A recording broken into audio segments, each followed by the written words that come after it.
Great to be joined as we get into the thick of the holiday season by Cinda Seamon, the town of Hilton Head's fire and life safety educator. Cinda, you preach and preach holiday safety tips every year.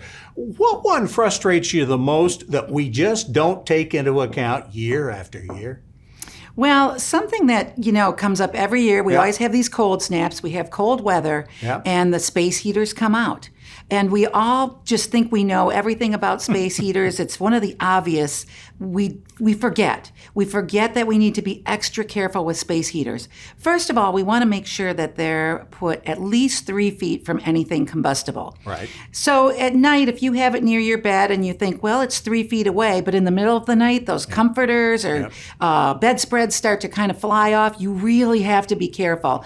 3 feet is sometimes not enough in a case like that.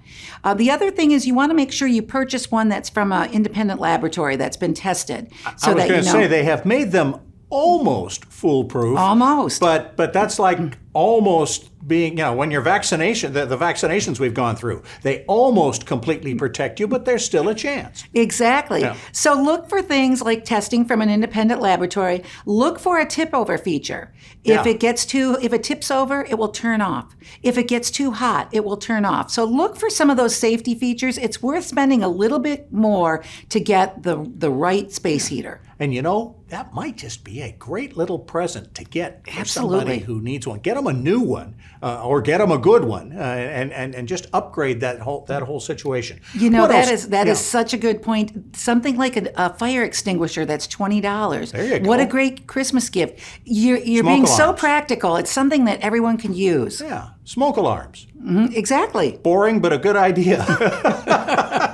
What else are you talking about this holiday? Well, fireplaces. Remember when we get ready to start up that fireplace, hopefully you've had it cleaned or checked over the off season. It's ready to go. Make sure that you do have a screen or glass in front of it, especially if you have small children or pets. Sparks can fly. It can be dangerous. Use the tools. Use the fireplace tools. Don't try to put your hands in there. Make sure you also use wood that will burn cleaner, like oak and hickory will burn much cleaner.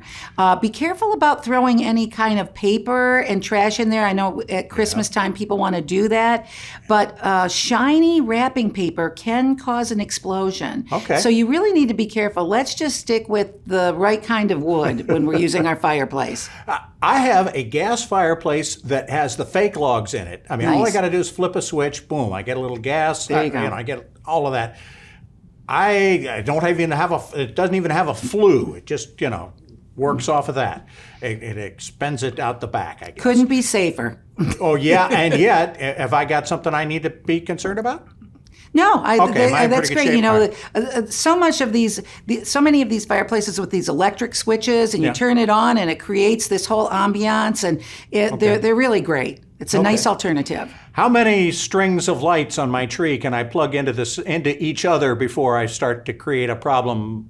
When I just want to plug in one plug. Mm-hmm. No more than 3. Okay. Now, the manufacturer may say something else, but as a general rule, we say no more than 3 strands. And make sure you turn off those lights when you go to bed. People don't do that. And it's not only dumb on your electric bill, but it's not safe, is it? It is not. Anything can happen, especially when you're asleep. Okay. Any last-minute preparations for Santa Claus or anything we need? Well, we want to remind kids, keep those letters to Santa coming. Okay. We have Santa mailboxes at every fire station and headquarters. Okay. Keep the letters coming. We'll expedite them to the North Pole. And if you have a return address on them, you will hear back from Santa. How about that? Good stuff. Hey, thanks so much, Cinda. We always appreciate the visits. Fire and life safety educator Cinda Seamon. We also want to thank Dr. Eric McHenry and Sandy Gillis for helping make us smarter. And as always, thanks to you for checking us out on the Hilton Head News. We'll be checking you out around our island home this coming week.